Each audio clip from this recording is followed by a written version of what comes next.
Hello everyone, welcome to YouTube channel. Friends, इस video में हम बात करेंगे Jharkhand TET online form fill up की। अगर आप लोग झारखंड टीईटी का ऑनलाइन फॉर्म फिल करना चाहते हैं अपीयरिंग कैटेगरी से या फिर पास्ट कैटेगरी से, तो कैसे फिल करेंगे इसके बारे में बताएंगे। बीएड या डीएलएड करने वाले, पास करने वाले छात्र भी फॉर्म फिल कर सकते हैं और जो अपीयरिंग में हैं, ठीक है, वो भी फॉर्म फिल कर सकते हैं। दोनों कैटेगरियों के छात्रों को फॉर्म कैसे भरना है इसके बारे में पूरी जानकारी आपको इस वीडियो में मिलेगी। आप लोग फॉर्म फिल करने के लिए ऑफिशियल वेबसाइट पर पहुंचेंगे। वेबसाइट ये है, इस वेबसाइट का लिंक हमने दिया है वीडियो के डिस्क्रिप्शन बॉक्स में। ठीक, आप लोग लिंक पर क्लिक करके पेज पर पहुँचना। इसके बाद यहाँ पर आपको शो होगा रजिस्ट्रेशन और लॉगिन का ऑप्शन। अगर आपने 2024 में रजिस्ट्रेशन कर लिया है तो आपको रजिस्ट्रेशन करने की ज़रूरत नहीं है, आप सीधा लॉगिन करिएगा। लॉगिन वाले ऑप्शन पर क्लिक करिए, अपनी डिटेल लेकर लॉगिन करिए। अगर आप फर्स्ट टाइम फॉर्म भर रहे हैं जेटीईटी का, तो आप लोग साइन अप वाले उस ऑप्शन पर क्लिक करेंगे और पहले अपना रजिस्ट्रेशन करेंगे। ठीक है, रजिस्ट्रेशन में क्या क्या डिटेल्स हैं, तो पहले तो I have read the understand all the terms and condition, इस पर क्लिक करना, सबमिट पर क्लिक करना। ठीक है, इसके बाद में यहाँ पर देख लें, अपना नेम डालना है। जो 10th की मार्कशीट में डिटेल लिखी है वही डिटेल डालनी है सारी की सारी। अपने फादर का नेम, मदर का name, date of birth, category, किस कैटेगरी से बिलोंग करते हैं। ठीक है, बीसी बैकवर्ड क्लास 2 1 भी है। कैटेगरी दिव्यांग कैटेगरी में अगर आप आते हैं तो आप इसका ऑप्शन लें, वरना नन पर ऑलरेडी सिलेक्ट है। इसके आगे रहेगा जेंडर, अपना जेंडर सेलेक्ट करें, आगे अपना धर्म सेलेक्ट करें, जो भी आप धर्म ने। एक डेमो के तौर पर हम ये फॉर्म भर रहे हैं, लेकिन हम डिटेल आपको सही बताएंगे, आपको सही से अपनी डिटेल भरनी होगी। ठीक है, हम डिटेल आपको जो बताएंगे वो सही होगी, लेकिन हम जो डिटेल भरेंगे वो एक डेमो डिटेल है। ठीक है, आप इसको ना देखें। आगे अपना आधार कार्ड नंबर यहाँ पर डालिए, मोबाइल नंबर यहाँ पर डालिए, अपनी ईमेल आईडी यहाँ पर फिल करिए, अपना फुल एड्रेस यहाँ पर डालिए, करेस्पॉन्डेंस एड्रेस यहाँ पर डालिए। अगर दोनों सेम हो तो दोनों जगह सेम डाल सकते हैं, अगर दोनों अलग अलग हों तो अलग अलग भी डाल सकते हैं। करेस्पॉन्डेंस का मतलब जहाँ आप अभी रह रहे हैं, और परमानेंट जहाँ के आप परमानेंट निवासी हैं, जहाँ पर आपका घर, ज़मीन, जायदाद सारी कुछ है, वो परमानेंट एड्रेस हुआ। अगर दोनों सेम है तो सेम डाल सकते हैं, वरना अलग अलग भी डाल सकते हैं। ठीक है, इस बॉक्स पर क्लिक करेंगे और सेम एड्रेस आपको दोनों जगह पर फिल हो जाएगा। एड्रेस में क्या क्या फिल करना है, तो एक तो अपना राज्य, कौन से राज्य से बिलोंग करते हैं। ठीक है, फॉर एग्जाम्पल हम डाल रहे हैं। फिर अपना जिला, आपका निवास झारखंड में है, झारखंड के बाहर है तो झारखंड में हो तो यस झारखंड करें, वरना आउट ऑफ झारखंड करें।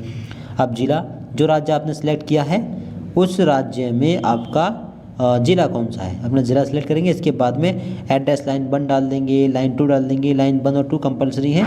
लाइन 1 में अपना विलेज, एरिया, मोहल्ला जो भी वो डाल दें। लाइन 2 में पोस्ट ऑफिस और तहसील के नाम डाल दें।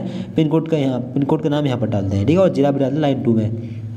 आपका करेस्पॉन्डेंस एड्रेस भी सेम हो तो इस बॉक्स पर क्लिक कर देना, दोनों जगह सेम एड्रेस फिर हो जाएगा। ठीक है, और नीचे आएंगे तो आपको पासवर्ड बनाना है। पासवर्ड कैसे बनाएंगे, पासवर्ड का पहला लेटर लेंगे कैपिटल, जैसे कि आपका नाम मान लीजिए राम है, आर कैपिटल, बाकी सारे स्मॉल, @1 2 3, या अपनी डेट ऑफ बर्थ का ईयर ले सकते हैं। ऐसे पासवर्ड बनाइएगा। सेम पासवर्ड यहाँ पर डालिएगा और नंबर इसको जोड़ कर यहाँ पर डालिए। इसके बाद सबमिट पर क्लिक करके सबमिट आप लोग कर दीजिएगा।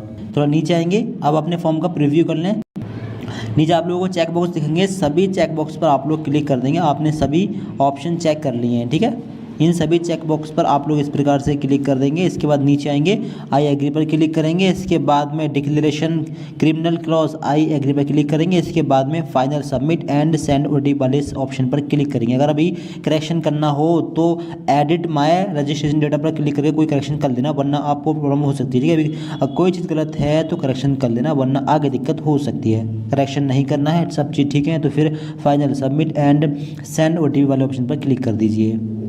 इसके बाद में आपको यहाँ पर शो होगा, your registration data will be finally saved and locked now. आप सेव एंड लॉक पर क्लिक कर देंगे। फिर इसके बाद में आपके मोबाइल नंबर पर एक ओटीपी जाएगा, वो ओटीपी आप लोग को यहाँ पर फिल करना है। इसके बाद में सबमिट रजिस्ट्रेशन फॉर्म वाले ऑप्शन पर क्लिक करके इसको सबमिट कर देना है। इसके बाद में आपको शो होगा सक्सेसफुली सबमिटेड, आपको शो होगा, ओके पर आप लोग क्लिक कर देंगे। इसके बाद में आपका डैशबोर्ड आपके सामने खुलेगा, आपका रजिस्ट्रेशन हो चुका है। आगे एप्लीकेशन फॉर्म भरना है, फिर फीस पेमेंट करना है। ठीक, अब आप लोगों को यहाँ पर शो होगा एप्लीकेशन फॉर्म का ये ऑप्शन, इस पर आप लोग क्लिक करेंगे। नीचे भी आपको शो होगा कंप्लीट एप्लीकेशन फॉर्म, इस पर आप लोग क्लिक करेंगे। इस पर क्लिक करने के बाद में अगला ऑप्शन यहाँ पर आएगा, apply for examination city and examination city details. अब यहाँ पर देखिए, यहाँ पर बहुत ध्यान से आप लोग देख लें। Please choose carefully the level for which you want to apply, kindly choose option 3। Both level 1 level 2 if you want to appear for both the exam, आप दोनों ले सकते हैं। यानी कि अब कौन से लेवल के लिए आप अपीयर होंगे। 1 to 5 के लिए कौन छात्र एलिजिबल हैं, डीएलएड पास किए हुए छात्र या अपीयरिंग छात्र, ठीक है। और 6 to 8 वाले के एग्ज़ाम के लिए कौन अपीयर हैं, ऐसे छात्र, मतलब 6 to 8 पेपर के लिए कौन अप्लाई कर सकता है, ऐसे छात्र जिन्होंने ग्रेजुएशन के बाद में डीएलएड किया है वो भी अप्लाई कर सकते हैं 6 to 8 के लिए। और ग्रेजुएशन के बाद में बीएड किए हुए छात्र भी डीएलएड के लिए अप्लाई कर सकते हैं। ग्रेजुएशन के बाद में डीएलएड करने वाले छात्र बोथ पेपर के लिए अप्लाई कर सकते हैं, चाहे तो 1 के लिए भी कर सकते हैं। और बीएड किए हुए छात्र केवल पेपर 2 लेवल 2 के लिए अप्लाई कर सकते हैं, ठीक है। तो अपना लेवल यहाँ पर सेलेक्ट करिएगा। अब यहाँ पर शो होगा, अगर आप लोग पेपर 2 के लिए अप्लाई करना चाहेंगे तो आप लोग यहाँ पर इस पॉपअप को बंद कर सकते हैं। आप लोगों को ओके का बटन दिखेगा, आप लोग उस ओके के बटन पर क्लिक करके इसको यहाँ से हटा देंगे। फिर इसके बाद में आप थोड़ा नीचे आएंगे, नीचे आपको यहाँ पर शो होगा are you Jharkhand government service teacher. अगर आप झारखंड के अंदर गवर्नमेंट टीचर हों तो आप लोग YE यस कर सकते हैं, ठीक है। इसके बाद में आप लोगों को टीचर कैटेगरी सिलेक्ट करनी होगी, किस कैटेगरी के टीचर हैं, असिस्टेंट टीचर हैं या फिर सहायक अध्यापक हैं, अपना ऑप्शन सेलेक्ट करना होगा। फिर डिटेल आप लोगों को फिल करनी होगी, ठीक है। अगर नहीं है, अगर आप गवर्नमेंट टीचर नहीं है झारखंड के अंदर तो आप लोग नो पर क्लिक करेंगे, ठीक है। नो पर क्लिक कर देंगे, ये ऑप्शन यहाँ से हट जाएगा। अब आगे देखें लेवल 2 टीचर एप्लीकेशन कैटेगरी। अब किस कैटेगरी के लेवल के लिए आप लोग अप्लाई करना चाहेंगे, सहायक आचार्य, एसपीएल ट्रेंड सहायक आचार्य, बोथ सहायक आचार्य एंड एसपीएल ट्रेंड सहायक आचार्य, या फिर उर्दू सहायक आचार्य, या फिर एसपीएल ट्रेंड उर्दू सहायक आचार्य। आप अपना यहाँ से एक ऑप्शन लेंगे, नीचे आएंगे। अब यहाँ पर है subject detail, all the fields are mandatory, language 1 any 2 subject must be. तो यहाँ पर आपको लैंग्वेज 1 में से कोई 2 सब्जेक्ट लेनी होंगी, ठीक है।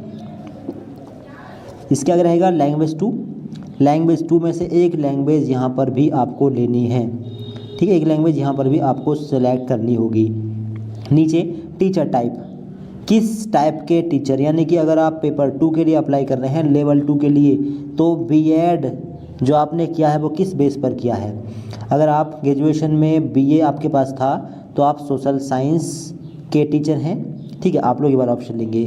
अगर बीएससी मैथ और साइंस से, मैथ या साइंस से आपने बीएससी की है, इसके बाद बीएड किया है, स्पेशली हम बात कर रहे हैं पेपर 2 के लिए, तो आप लोग मैथ साइंस या साइंस टीचर हैं, ठीक है। अगर अदर हैं तो आप लोग अदर का ऑप्शन ले सकते हैं, ठीक है। अगर बीकॉम वगैरह किया हो तो अदर का ऑप्शन भी ले सकते हैं, ठीक। इसके आगे कंपलसरी सब्जेक्ट यहाँ पर अपने आप आ जाएगी, और ऑप्शनल सब्जेक्ट सोशल स्टडीज़ यहाँ पर आपको शो हो जाएगी। अगर आप लोग यहाँ पर मैथ लेते हैं तो चाइल्ड डेवलपमेंट एंड पेडागोजी, और नीचे मैथमेटिक्स एंड साइंस, ये ऑप्शन यहाँ पर आ जाएगा, ठीक है।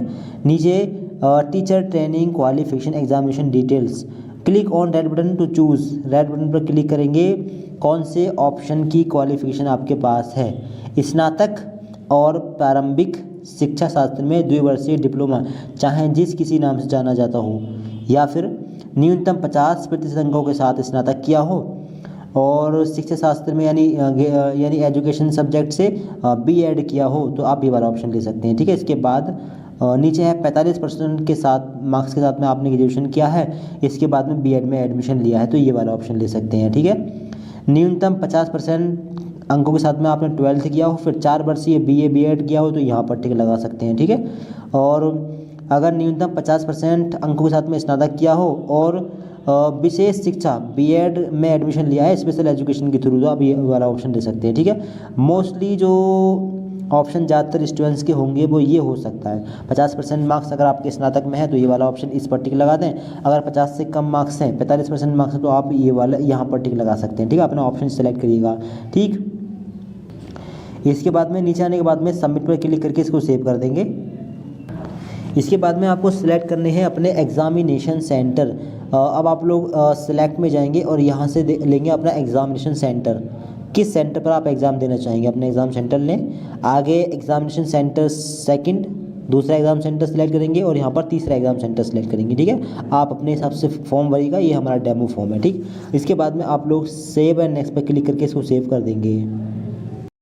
अब यहाँ पर देखें अपीयरिंग वाले छात्र फॉर्म कैसे भरेंगे। देखिए 10th की डिटेल भरना आपको काफ़ी इजी है। 10th की डिटेल भरें पहले, फिर 12th की डिटेल भरें, फिर ग्रेजुएशन डिटेल भरें। पहले 10 12 के बारे में बात कर लेते हैं। 10 के छात्र अपना 10 वाला ऑप्शन लेंगे। पहले यहाँ से आपने 10th झारखंड बोर्ड से किया हो तो ये ऑप्शन है, CBSE का ऑप्शन है, ICSE और अदर बोर्ड का ऑप्शन है।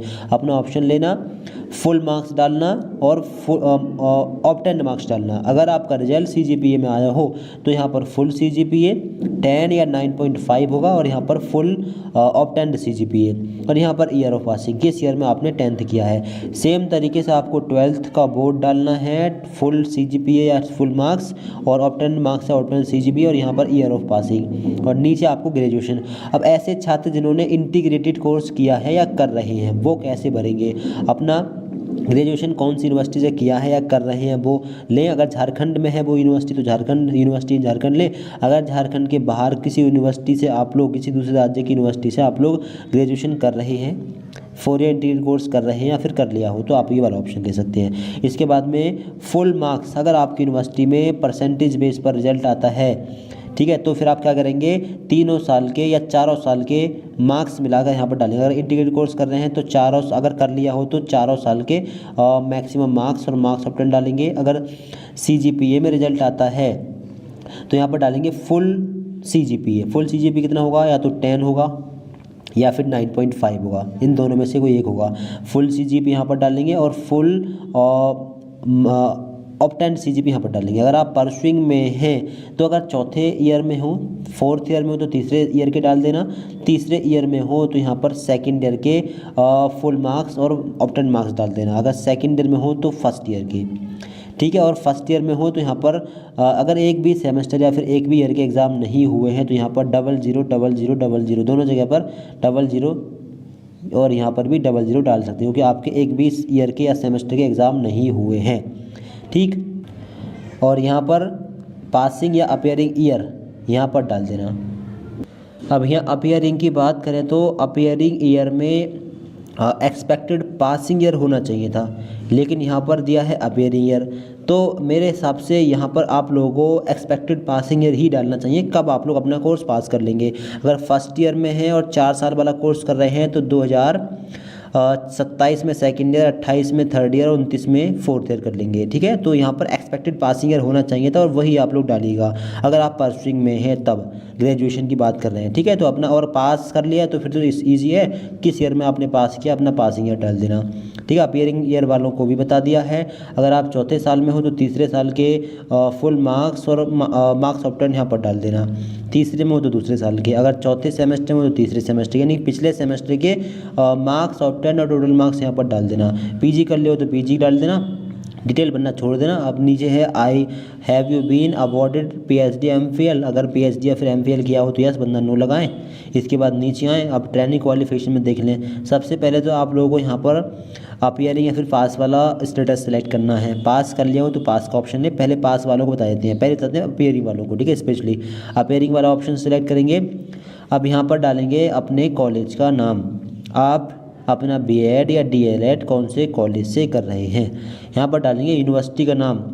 BEd होता है यूनिवर्सिटी से, DLEd होता है बोर्ड से। तो आप झारखंड बोर्ड से DLEd कर रहे हैं तो झारखंड बोर्ड में DLEd का नाम, DLEd बोर्ड का नाम क्या है यहाँ पर डालेंगे, ठीक है। अपने बोर्ड का नाम डालेंगे अगर DLEd कर रहे हैं तो, और यहाँ पर सेशन डालेंगे, कौन से सेशन में है। जैसे अगर आपने अपीयरिंग में है इस समय तो अगर आपने अभी एडमिशन लिया है तो आपका सेशन कौन सा होगा, 2026-28। अगर आपने पिछले साल एडमिशन लिया था तो आपका ईयर होगा 2025-2027, ठीक है। 2000 भी यहाँ पर लगाकर इस तरीके से आपको सेशन डालना है। फिर अगर आप अपीयरिंग में हो तो नीचे की सारी चीज़ें यहाँ पर ब्लैंक हो जाएंगी, यानी फुल मार्क्स ऑब्टेन आपको कुछ डालने की ज़रूरत नहीं होगी। तो अपीयरिंग वाले छात्र यहाँ पर देख लें, जो स्टूडेंट्स BEd या DLEd अपीयरिंग में हैं, चाहे सेकेंड ईयर में हो ईयरली पैटर्न से, चाहे तो सेमेस्टर पैटर्न से 4 सेमेस्टर में हो, चाहे तीसरे सेमेस्टर में हो, यहाँ पर आपको अपीयरिंग लेकर अपने कॉलेज का नाम, यूनिवर्सिटी बोर्ड का नाम और यहाँ पर केवल सेशन डाल देना है। अगर आप लोग सेकेंड ईयर में आ गए हैं और अभी कंप्लीट नहीं किया, इस साल कंप्लीट कर लेंगे तो आपका सेशन कौन सा होगा, आपका सेशन होगा 2024-2026, यानी 24 में आपने एडमिशन लिया, 25 26 26 में आपने 26 में आप लोग कंप्लीट कर लेंगे। ठीक है, तो यहाँ पर इस तरीके से डाल देना। ठीक, तो अपीयरिंग वाले छात्र यहाँ पर सुन लें, अगर आपने पास कर लिया हो तो पास वाला ऑप्शन लें, अपने कॉलेज का नाम, यूनिवर्सिटी का नाम, सेशन कौन से ईयर में मतलब कौन सेशन में आपने कंप्लीट किया है। अगर अभी इसी साल कंप्लीट किया है 26 में ही तो आपका 2024-26 होगा। 25 में कंप्लीट कर लिया था तो 2023-25 होगा। अगर 24 में कंप्लीट किया था तो 22-24 होगा। ठीक है, सेशन इस तरीके से डालना 2022-2024 इस तरीके से। फिर फुल मार्क्स डालेंगे दोनों साल के मिलाकर, फिर मार्क्स अपडेट डालेंगे दोनों साल के मिलाकर। अगर ये CGPA में हो तो CGPA से टोटल मार्क्स निकालना, टोटल मार्क्स से परसेंटेज निकालना, परसेंटेज से टोटल मार्क्स निकालना, फिर यहाँ पर फिल कर देना। ठीक है, और बाकी अगर 4 या इंटीग्रेटेड कोर्स किया हो तो आपको बता दिया है। ठीक है, अपने यूनिवर्सिटी का नाम डालना, यानी जो डिटेल फिर आप लोग यहाँ पर भरेंगे वो डिटेल आप लोग फिर यहाँ पर भरेंगे। ठीक है, बिल्कुल सेम डिटेल। जब आप लोगों की डिटेल फिल हो जाए तो इसके बाद में आप लोग सेव एंड नेक्स्ट पर क्लिक करके इस पेज को यहाँ से सेव कर देंगे। कोई भी दिक्कत आ रही है समझने में आप कमेंट बॉक्स में हमसे बता सकते हैं। इसके बाद में आपके सामने अगला स्टेप खुलेगा। अगला स्टेप रहेगा अपलोड डिटेल्स का। अब यहाँ पर क्या क्या अपलोड करना है, एक तो फ़ोटो और एक सिग्नेचर। फ़ोटो 10 से 40 KB के बीच में साइज हो, JPG फॉर्मेट हो। सिग्नेचर 10 से 40 के बीच में KB में साइज और JPG फॉर्मेट हो। ठीक, तो IM रिसाइजर नाम की वेबसाइट पर, यानी IM रिसाइजर नाम की वेबसाइट पर पहुंचकर आप यहाँ पर अपलोड कर देंगे। एक अपने फ़ोटो का फ़ोटो खींच लें मोबाइल फ़ोन कैमरे से, मोबाइल फ़ोन से मुश्किल अपलोड हो। ठीक है, फ़ोटो को स्कैन करें, यहाँ पर अपलोड करें, और सिग्नेचर वाइट बैकग्राउंड पेज पर सिग्नेचर करें, उसको स्कैन करें और यहाँ पर अपलोड कर देंगे। ठीक है, अपलोड करने के बाद में अपलोड चूज़ फाइल पर क्लिक करेंगे, सेलेक्ट करेंगे, अपलोड कर देंगे। इसके बाद में सेव एंड प्रीव्यू एप्लीकेशन पर क्लिक करके इस फॉर्म का अपना प्रीव्यू कर लेंगे। आगे अपना पूरा फॉर्म चेक कर लें और जितने भी बॉक्स आप लोग यहाँ पर दिख रहे हैं सभी बॉक्स पर आपको टिक लगाना है 1 by 1। आई एग्री पर टिक करना है। Declaration criminal case I agree पर क्लिक करना है। इसके बाद में अगर अभी को करेक्शन करना हो तो एडिट माय एप्लीकेशन डेटा पर क्लिक करके एडिट कर सकते हैं। अदरवाइज आपको फाइनल सबमिशन ऑफ एप्लीकेशन पर क्लिक करके अपने फॉर्म को फाइनल सबमिट कर देना होगा। ठीक है, इसके बाद में आएगा फीस पे करने का ऑप्शन, और फिर इसके बाद में आप लोग यहाँ पर शोगा एप्लीकेशन फॉर्म कंप्लीट, और आगे आपको शोगा फ़ी पेमेंट। पे रजिस्ट्रेशन फ़ी पर क्लिक करके आप लोग अपने फॉर्म का पेमेंट कर देंगे। पेमेंट करने के बाद में इसका प्रिंट आउट वगैरह निकाल सकते हैं। तो इस प्रकार से फॉर्म भर लें। कोई दिक्कत आ रही है कमेंट बॉक्स में बता सकते हैं। अपने फ्रेंड्स को वीडियो शेयर कर दें और चैनल को सब्सक्राइब कर लें गवर्नमेंट जॉब से जुड़ी जानकारी के लिए। Thanks for watching.